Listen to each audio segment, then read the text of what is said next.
Hello, good morning everyone. I am from ट्रिबू classes और आज हम पढ़ेंगे लैंड रिसोर्स के बारे में। डेवलपमेंट और रिसोर्स एंड डेवलपमेंट तो हम लोगों ने पढ़ लिया था, उसका और एक पार्ट है जो कि लैंड रिसोर्स। ठीक है, ध्यान से देखिएगा। लैंड रिसोर्स क्या होता है? Land is a very important natural resource. Land क्या होता है बेटा ना? एक इंपॉर्टेंट नेचुरल रिसोर्स होता है।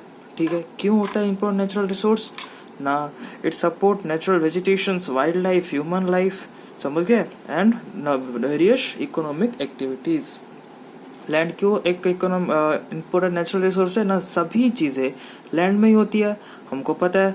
या फॉरेस्ट मान लो, लैंड है। वाइल्ड लाइफ लैंड पे ही होती है, ठीक है। ह्यूमन लाइफ लैंड पे ही होती है। तो क्या होता है, इसीलिए उसको इम्पोर्टेंट नेचुरल रिसोर्स कहा गया है। ध्यान से देखना, मैंने आप लोग क्लास में बोला होगा सॉयल और लैंड। ठीक है, इन दोनों में फर्क है बेटा, दोनों एक नहीं है, समझ गए? दोनों एक नहीं है। लैंड क्या है ना, एक ब्रॉड कॉन्सेप्ट है। सॉइल क्या है ना, ब्रॉड कॉन्सेप्ट। सॉइल क्या है, लैंड के अंदर आता है, समझ गए? सॉइल क्या है, लैंड के अंदर आता है, लेकिन लैंड एक ब्रॉड कॉन्सेप्ट है। ठीक है, जो कि हम बोल सकते हैं रिन्यूएबल, लेकिन ये नॉन रिन्यूएबल में जाएगा क्योंकि इसको सालों लगता है। हाँ, मानता हूँ सॉइल रिन्यूएबल है, हाँ हम बोल सकते हैं सॉइल रिन्यूएबल है। लैंड रिन्यूएबल है क्या? समझ गए?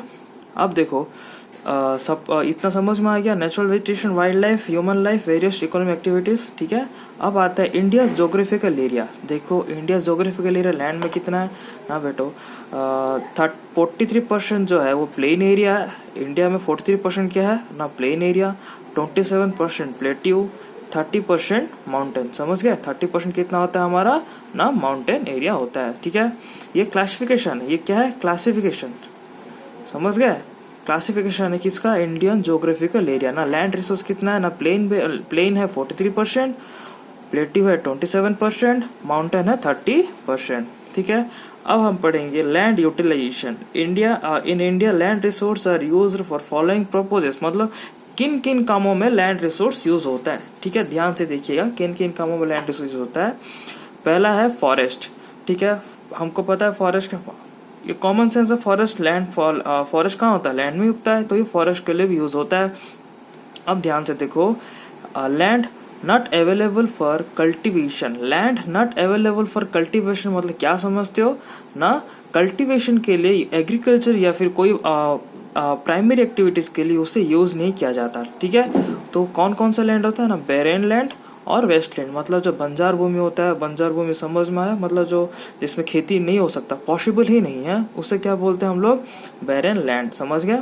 या फिर वेस्टलैंड भी कहा जाता है। अब आता है land put to non agricultural use. Land put to non agricultural use मतलब क्या समझते हो ना? देखो होगा तुम लोगों ने, मतलब पहले कहीं पे रोड होता, पहले कहीं पे एग्रीकल्चर होता था। ठीक है, वो क्या हो गया, आज के जमाने पे उसको चेंज करके रोड बना दिया गया, रेलवे लाइंस बना दिया गया। ठीक है, अब उसको क्या नॉन एग्रीकल्चर यूज में लगा दिया गया, बिल्डिंग बना दिया गया, रोड्स बना दिया, जैसे कि प्लॉट्स। पहले वहाँ पे खेती करते थे, लेकिन अब क्या, उसको प्लॉट बना के उसको वहाँ पे बिल्डिंग शुरू कर दिया गया है। समझ गए? समझ गए? अब आते हैं हम लोग other uncultivated land excluding fellow land. ये ध्यान देना, फेलो लैंड क्या होता है? फेलो लैंड क्या होता है हम नेक्स्ट में पढ़ेंगे। इधर पहले इधर देख लो, फेलो अदर अनकल्टिवेटेड लैंड। ठीक है, फेलो लैंड को छोड़ के और कौन कौन सा अनकल्टिवेटेड लैंड है? देखो, अनकल्टिवेटेड मतलब क्या है? जहाँ पे कल्टीवेशन नहीं होता। ध्यान से देखना, जहाँ पे कल्टीवेशन नहीं होता। तो देखो, परमानेंट पेस्चर और ग्राजिंग लैंड। परमानेंट पेस्चर मतलब, ग्राजिंग लैंड मतलब क्या समझते हो? मतलब गाय, मतलब कैटल्स जहाँ पे चरते हैं, समझ में? उसको क्या, वो नॉन एग्रीकल्चर है? वो एग्रीकल्चर है क्या? नहीं, नॉन एग्रीकल्चर है। ठीक है, तो वो नॉन एग्रीकल्चर लैंड में जाएगा। Miscellaneous tree crops and groups. देखा होगा कहीं पे, मतलब ऐसे ही गिरा होगा कोई लैंड, वहाँ पे बहुत सारे मतलब कांटे के पेड़, मतलब ऐसा अलग अलग नेचुरल पेड़ उग गया हुआ। ठीक है, उसको क्या बोलते हैं? Miscellaneous tree crops and groups. समझ गए? अब आता है culturable wasteland left uncultivated for more than 5 agriculture year. ठीक है, ये क्या होता है बेटा ना? Culturable wasteland. ठीक है, एक होता है वेस्टलैंड और एक होता है वेस्टलैंड और एक होता है कल्चरेबल वेस्टलैंड। वो क्या होता है ना? वो कल्चर के लिए, मतलब एग्रीकल्चर के लिए सुटेबल है, लेकिन वहां पे 5 साल तक कुछ नहीं हुआ, कुछ एग्रीकल्चर भी नहीं हुआ। लेफ्ट अनकल्टिवेटेड मोर देन 5 ईयर, 5 साल या फिर उससे ज्यादा अनकल्टिवेटेड रहा। समझ में आया? अब आता है फेलो लैंड। फेलो लैंड क्या होता है?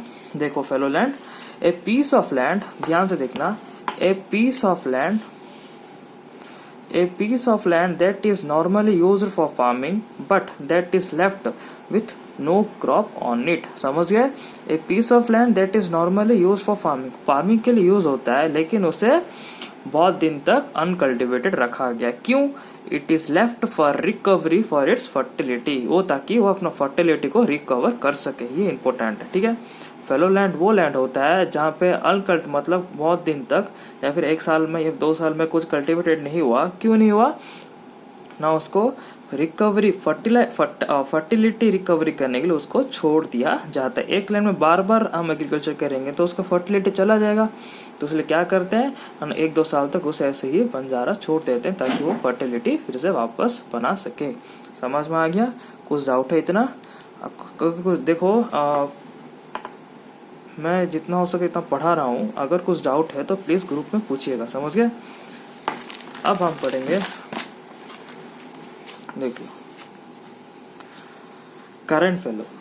करंट फेलो क्या होता है? ना 1 और लेस देन 1 ईयर, ठीक है, जो कि 1 साल या फिर 1 साल से कम छोड़ दिया गया, उसको क्या बोलते हैं? करंट फेलो बोला जाता है। अदर देन करंट फेलो जो कि 1.5 ईयर, जो कि उससे आगे, ठीक है, 1 साल के बाद भी क्रॉप को छोड़ दिया जाता है, उसको क्या बोलते हैं? करंट फेलो बोला जाता है। अब आता है net sown area. Area sown more than once in an agriculture year, ठीक है। इसको क्या समझते हो ना? देखो, एक लैंड है, ठीक है, एक लैंड में आप कितना एग्रीकल्चर करते हो, कितना, 10 बार करते हो, 2 बार करते हो, कितना एग्रीकल्चर करते हो, उसको क्या बोलते हैं हम लोग? नेट सोन एरिया बोलते हैं, ठीक है। 1 साल मतलब एग्रीकल्चर ईयर, मतलब 1 साल एग्रीकल्चर ईयर होता है। समझ में? एग्रीकल्चर ईयर मतलब नेट सोन एरिया मतलब area sown more than once in an agriculture year. ध्यान देखना, area sown more than once in a agriculture year, ठीक है। जो 1 बार से या फिर ज्यादा कल्टिवेटेड हुआ है उसको क्या बोलते हैं हम लोग? नेट सोन एरिया बोला जाता है, ठीक है। समझ गया? अब आता है land use pattern in India, ठीक है। Land use pattern in India, the use of land is determined by the following factors। देखो, the use of land is determined by the following factor। कौन कौन सा फैक्टर बेटा?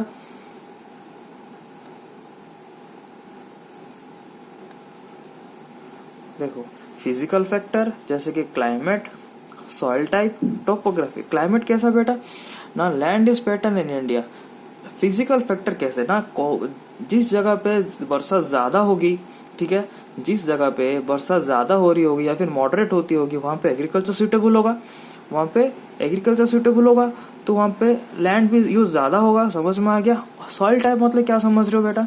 ना देखो, जहाँ पे एलुवियल सॉइल होगा वो सॉइल सूटेबल है क्रॉप के लिए, वो सॉइल क्रॉप के लिए सूटेबल है, तो उसको हम लोग क्या बोलते हैं? तो ये भी एक इम्पोर्टेंट फैक्टर है। समझ गए? समझ गए?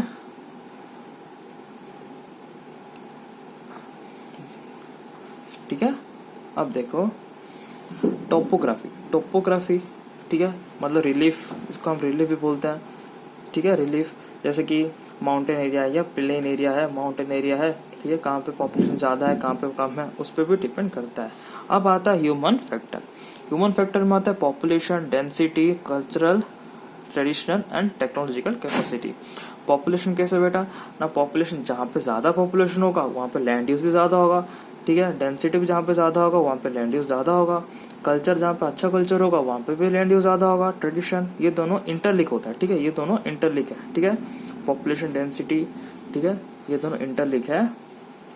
सॉरी, ये होता है हमारा 4th पॉइंट, जो कि टेक्नोलॉजिकल कैपेबिलिटी। जहाँ पे हमें टेक्नोलॉजी ज़्यादा अच्छा मिलेगा, जहाँ पे हमें टेक्नोलॉजी ज़्यादा अच्छा मिलेगा वहाँ पे लैंड यूज ज़्यादा होगा, क्योंकि वहाँ पे इंडस्ट्रियलाइजेशन ग्रोथ ज़्यादा अच्छे से हो पाएगा। समझ गए? कुछ डाउट है इतना? ठीक है। अब देखो, Indian geographical area of total geographical area of India is about 3.8 square kilometre. कितना किलोमीटर है? 3.8 मिलियन स्क्वायर किलोमीटर, ठीक है। जहाँ पे 33% जो है वो फॉरेस्ट है, जहाँ पे 33% जो है वो फॉरेस्ट है, ठीक है। देखो, area under forest is far less than 30%, मतलब 30% से कम या फिर 33% से, ठीक है। समझ गया? समझ गए इतना? which is necessary for maintenance of ecological balance as per the national forest policy. ठीक है बेटा, नेशनल फॉरेस्ट पॉलिसी क्या होता है ना? नेशनल फॉरेस्ट पॉलिसी मतलब फॉरेस्ट को प्रिजर्व करने के लिए, फॉरेस्ट को कंजर्व करने के लिए एक पॉलिसी है जिसमें बहुत से रूल्स एंड रेगुलेशन बने। ठीक है, जैसे कि बैन वुड्स बैन करना, जैसे कि कोई काट के ना ले सके, कि जानवरों को मार ना सके। ठीक है, उस तरह से बहुत सारे फॉरेस्ट पॉलिसीज बनाया गया है। Forest is an important and major national resource of India. It is generally exploited and depleted in growth process, so Indian government has implemented a comprehensive policy for preservation, development and sustainable use of this resource। ठीक है, अब आता है pasture lands is decreasing. हमारे India में क्या होता है, देखो 33% जो है वो फॉरेस्ट एरिया या फिर उससे कम, लेकिन पेस्चर लैंड जो है मतलब ग्राजिंग लैंड जो है वो भी बहुत कम हो रहा है। ठीक है, कम है और बहुत ही घटते जा रहा है। ठीक है, जिससे कि आगे चल के हम अपने कैटल्स को फीड नहीं कर पाएंगे, जिससे चलते हम आगे अपने कैटल्स को फीड नहीं कर पाएंगे।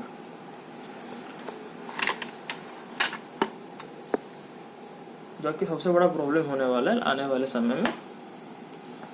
पुअर क्वालिटी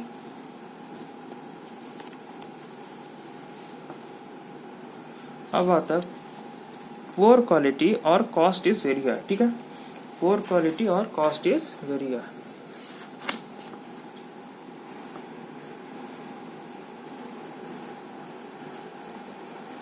देखो पुअर क्वालिटी और कॉस्ट इज वेरी हाई, वो क्या होता है ना? Most of the other current fallow are of poor quality are और the cost of such cultivation is very high. ठीक है, जहाँ पे फर्टाइल नहीं होगा लैंड या फिर जहाँ पे मतलब अच्छा इरिगेशन सिस्टम नहीं होगा, तो वहाँ पे इरिगेशन सिस्टम के लिए बहुत सारे पैसे चाहिए। ठीक है, तो कॉस्ट मतलब जो कॉस्ट ऑफ प्रोडक्शन होता है वो ज्यादा होता है। ठीक है, these lands are cultivated once और twice in about 2 or 3 years and if they are included in net zone area, the NSA will become 54%।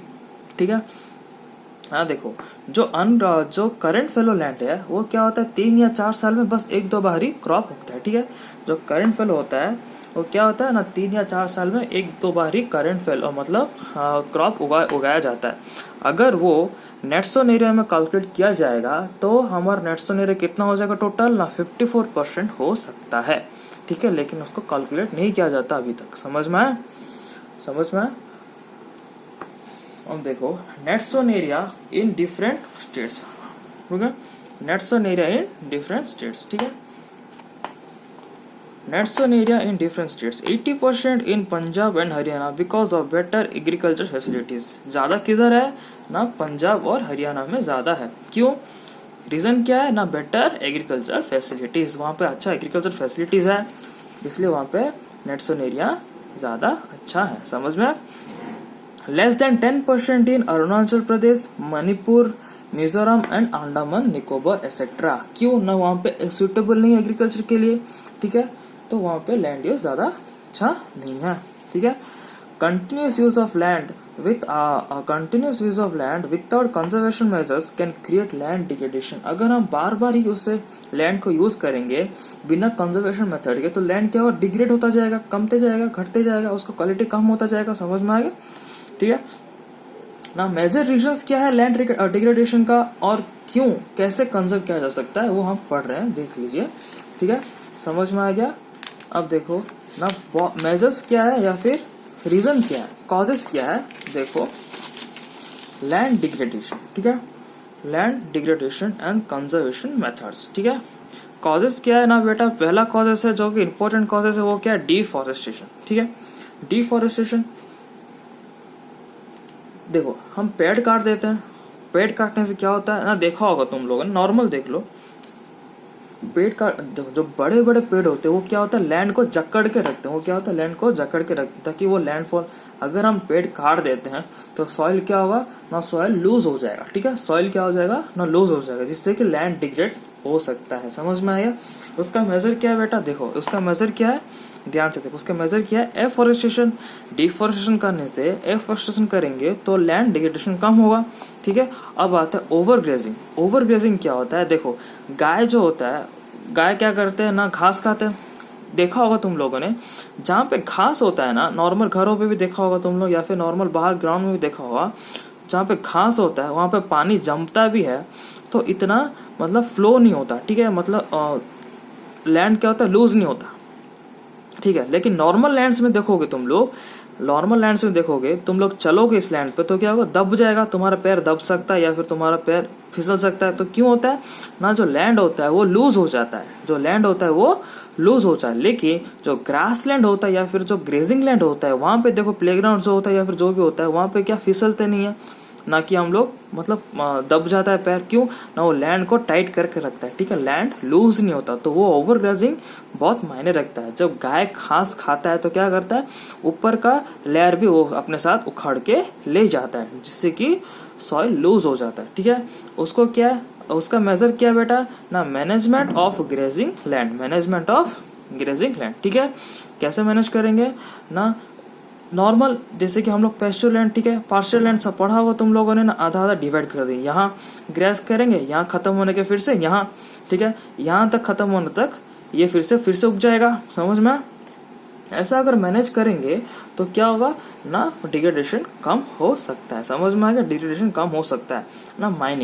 Mining एक बहुत बड़ा फैक्टर है। कैसे ना, जो माइनिंग होता है वो क्या होता है, खुदाई होता है, खुदाई करने के बाद क्या होता है, माइनिंग करने जो मिनरल एक्सट्रैक्ट करते हैं, जो भी करते हैं, वो क्या होता है, गड्ढे को ऐसे खुला छोड़ देते हैं। देखा होगा तुम लोगों ने, मतलब टीवी में देखा होगा या फिर कई सारे चीजों में देखा होगा, जो ड्रोजर होता है या फिर जो जेसीबी होता है, जो भी होता है, वो क्या करता है, खुदाई करने के बाद ऐसे ही छोड़ के चला जाता है, जिससे क्या होता है ना, दरारें पैदा हो जाती है, ठीक है। लैंड में क्या होता है ना, दरारें पैदा हो जाती है, जिसका कारण हो सकता है लैंडफॉल हो सकता है, ठीक है, समझ में आया। जिसका सबसे बड़ा रीजन क्या हो सकता है ना, लैंडफॉल हो सकता है, ठीक है। इसको क्या होता है, रेगुलेटिंग माइनिंग, ठीक है। जहाँ पे भी हम लोग मतलब मेजर्स यूज करेंगे, जैसे कि अगर गड्ढा खोदे तो वहाँ पे गड्ढा भर देंगे, ठीक है, वहाँ पे माइनिंग को रेगुलेट करना जरूरी है, ठीक है।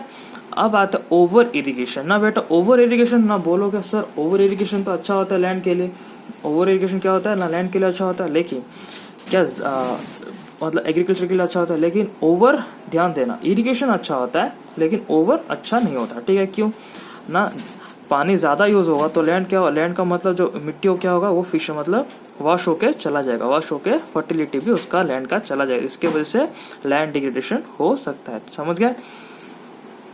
तो उसके लिए क्या है ना, ड्रिप इरिगेशन एंड स्प्रिंकलर, ध्यान देना, drip irrigation and sprinkler. Drip irrigation समझा होगा तुम लोगों ने, ड्रिप इरिगेशन देखो क्या होता है ना, पेड़ उगता है यहाँ पे, ठीक है, ये पेड़ मान लो ये सब, ठीक है।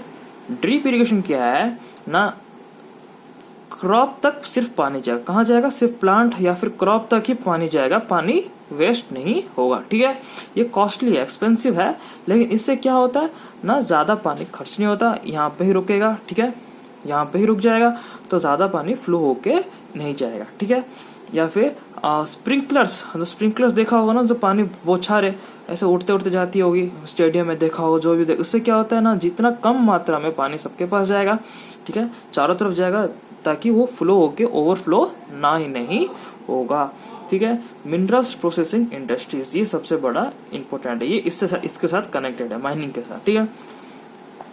मान लो मिनरल, ठीक है, मिनरल प्रोसेसिंग इंडस्ट्री। अब एग्जांपल ले लेते हैं सीमेंट फैक्ट्री का, ठीक है।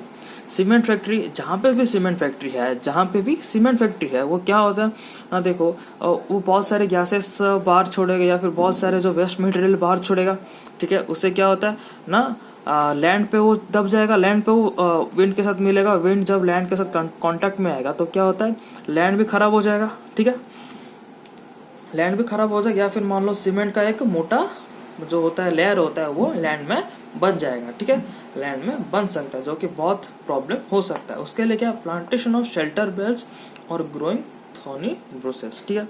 उससे क्या होता है, इसका और एक मेजर क्या होता है, plantation of shelter belts. Shelter belts क्या होता है ना, देखो हवा एक बड़ा कारण है, हवा एक बड़ा कारण है, तो उससे क्या होगा ना, हम चारों तरफ अगर पेड़ लगा देंगे, हम चारों तरफ अगर पेड़ लगा देंगे तो हवा नहीं आ पाएगा, ठीक है, तो वहीं पे ही लैंड रहेगा, समझ में आ गया, समझ में आ गया सबको इतना, हाँ देखो, ठीक है।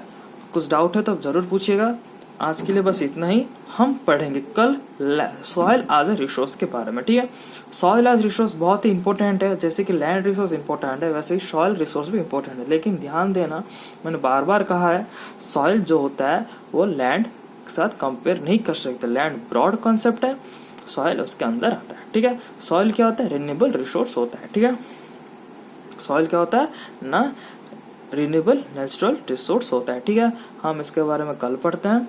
आज के लिए बस इतना ही, धन्यवाद। अगर आपको कुछ डाउट है तो प्लीज़ पूछिएगा व्हाट्सएप में, ग्रुप में, या फिर पर्सनल पूछ भी सकते हो, कोई प्रॉब्लम नहीं है। चलो।